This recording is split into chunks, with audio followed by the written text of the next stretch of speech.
So, people, I guess things are meant to be when you find something that comes up out of nowhere.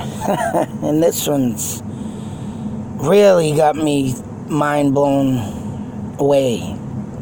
So, this one I had to put up. Now, the other day I had found, like I said, on my Google Maps, I wasn't even in Townsend the day that this happened on Google Maps looking anything up. And this damn witch's brook comes up. Witch Brook. Which I found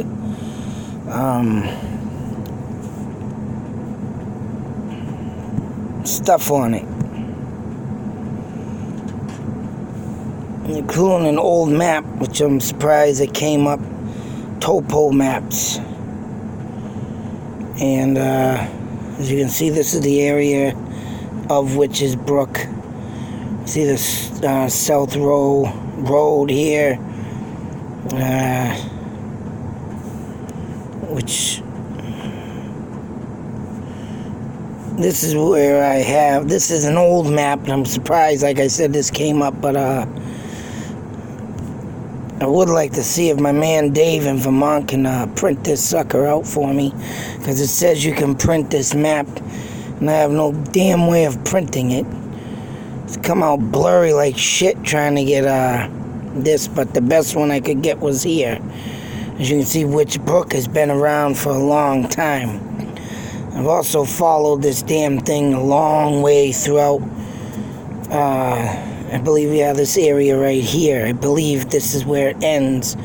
But this is also a waterway that goes to the Squannacook River. I've noticed a lot in these old maps when I was going through them of this old map. There's a lot of gravel pits. And I don't know, they did a lot of construction of gravel pitting back in the day, but I'm about to wonder if these things were around when Indians were, of course, and the white man coming in taking all the stone out of it. But there's a few of these gravel pits I was going through, scrolling through the map. It's very hard to friggin' do with this map. You gotta use 2 fingers to scroll it. But like I said, this popped up on my phone, Witch Brook.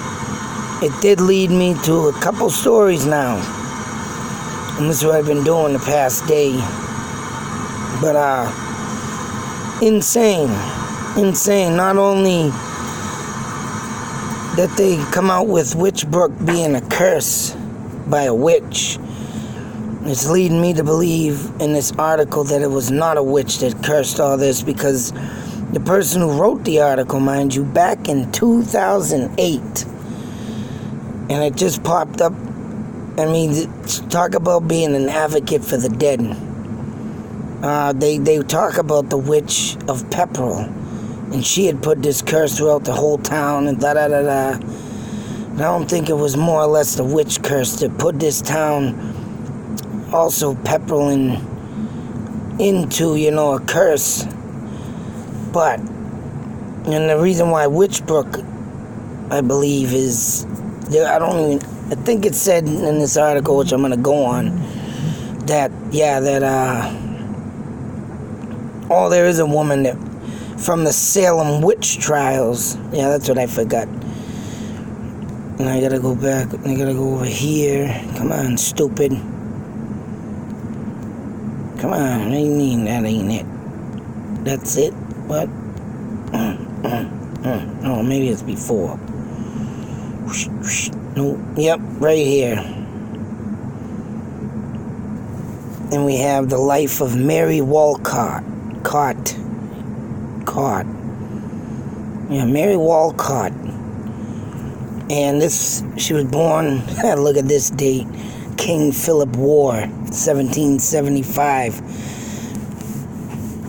I believe a month right after the damn war, or even on the month. I believe it was July of 1775, the King Philip War broke out. And this girl was, at the time, born in Salem, Mass. But her aunt, Mary Nee Wilcott, which I don't get. This whole friggin' thing is screwy. But, yeah, the brother of Captain Jonathan Walcott, her aunt made a friggin' witch cake to give to animals or a dog for some apparent reason. And these people didn't get tried, but they were caught up in being known as witches. And it don't say what had came out. This is a friggin' bizarre, Wikipedia thing, but all in all, they had allegations right here.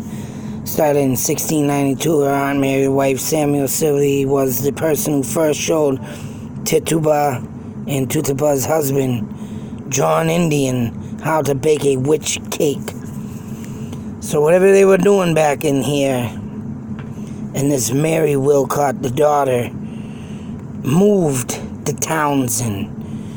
So I don't know if something occurred and they were getting followed or watched.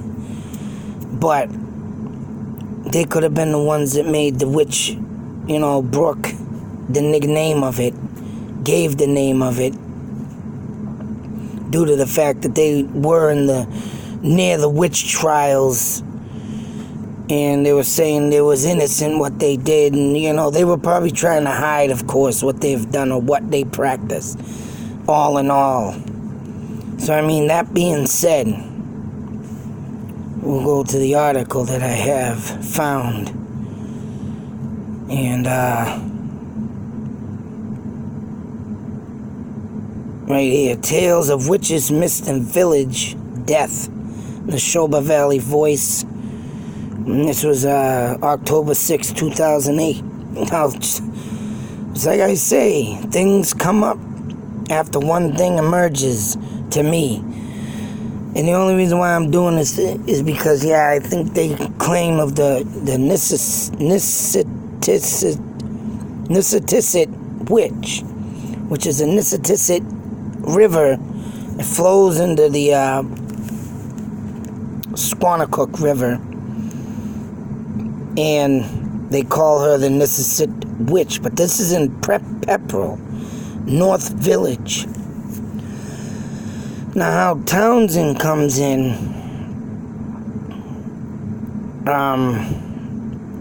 it goes on saying here, I don't want to spend too much time on this one, but, because I did cover the Pepperell Witch, and she did a lot of, supposedly poisoning or curses, like I said, but this article says that they go on to saying that there was at the time of this witch, there was some sewer thing and poisoning and probably bacteria in the water at the time.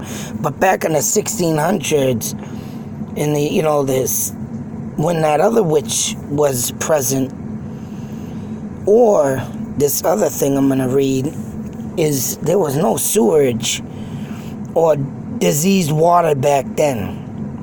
If there was clean water, it ran, it flowed, it was clean. The Indians only fished out of it.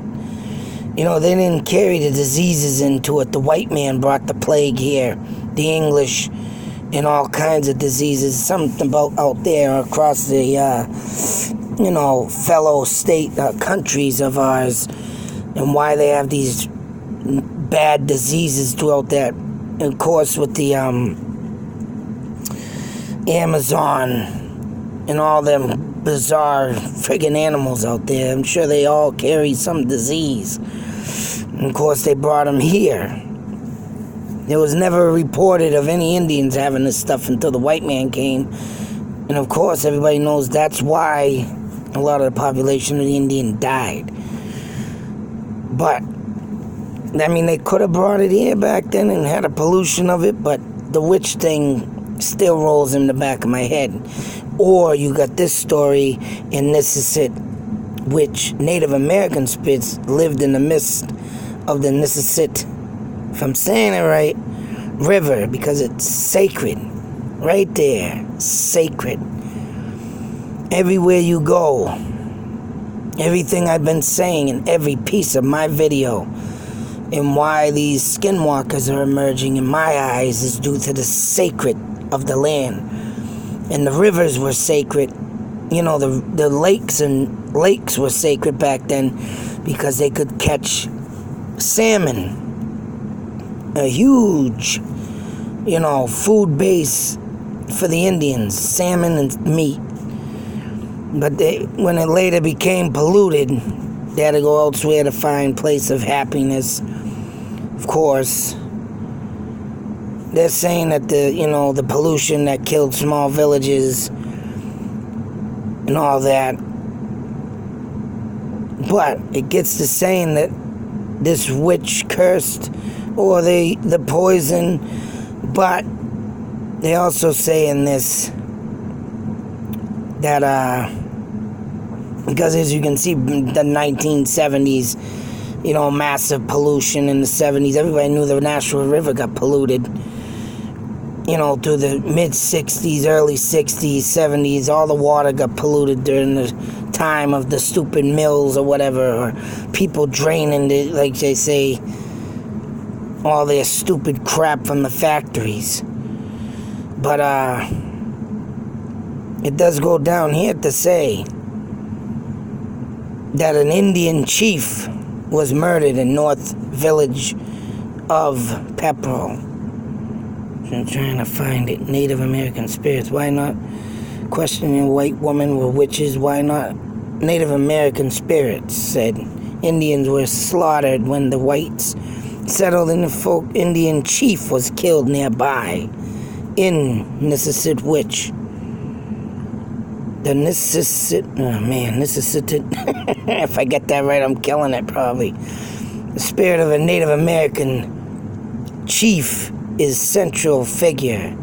The main character, Sarah the Witch, is well-educated Quaker. Pepper was Puritan at the time. Puritans hated Quaker women. That is true. The English didn't like Quakers either, for some apparent reason. My father tells a true story of a Quaker that was tied to a tree in Harvard and left there and gotten beat by the English. And for some apparent reason. But I'm going with the chief on this, due to the fact that the Native Americans were taken of land, and Pepperell, I believe, if anything, beyond recognition of this, yes, there could be a witch, but I think the chief himself, just like how I found out that the chief in that day I was out there in Groton on Route 140 or Route 40 going into West. Oh man. Anyways, Westford, a mile from the center of town. That's where I saw that hawk. And then, like I said, my father gave me the book on the story of that chief, son that was murdered a mile down the road from the center of Groton on Route 40, going into Westford.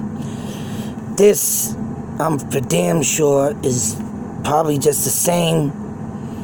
This guy was killed for his land. And, of course, it says settled in this area, as you can see, killed. And the Indians back then, putting them curses. Just like the skinwalkers. And around here, I give out the Bigfoot, North American Bigfoot. Skinwalkers, big feet, Bigfoot, and the Pukwudgies. I don't care what anybody says. This just popped up yesterday. I got that thing a few days ago of the witch. I think it's a sign. Advocate for the Indian nation. Advocate for the Native Americans. And I'm telling this tale again. Only because this had came up. And I did go the other day, not yesterday, but the day before, to the witches. And that land, I can tell you right now, the brook is filled up. You can see where on one side of the road it does fill up with water, but they don't have a drainage. The other side looks like a swamp, but it's a dry land area now. No trees exist in it. And I mean, it shows it on the map, not too good, but it's, I got a good reason to believe that whole witch thing curse is better this way with the Native American chief. Especially when you go around killing chiefs.